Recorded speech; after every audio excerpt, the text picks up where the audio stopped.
Hello friends, welcome to PowerSA's English speaking class. How are you all today? Today we are going to see some sentences for practice. आज आपण सरावासाठी काही वाक्य बघणार आहोत. या वाक्यांवरून तुम्ही देखील तुमचे स्वतःचे उदाहरण त्या वाक्यांमधील कर्ता आणि क्रियापदे बदलून करण्याचा प्रयत्न करायचा आहे.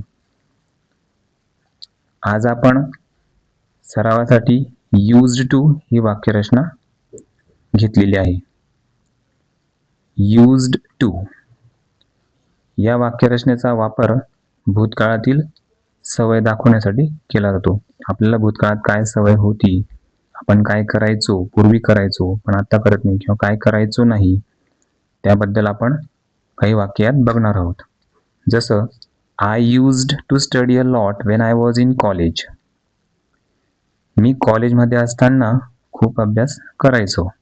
मी माझ्या भूतकाळातील सवयीबद्दल सांगतोय. दुसरं वाक्य बघूया. Did they used to go for a walk? Did they used to go for a walk? ते चालायला जायचे का, म्हणजे ते वॉकिंगसाठी जायचे का बुवा, अशी सवय होती का त्यांना पूर्वी. तिसरं वाक्य. Her father didn't used to drive himself. Her father didn't used to drive himself.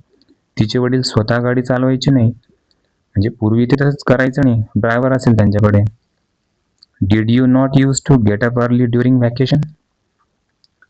आपण विचारतोय मुलांना, तुम्ही सुट्टीत लवकर उठायचे नाही का, म्हणजे तुम्ही उशिरापर्यंत झोपायचे का बुवा, असं.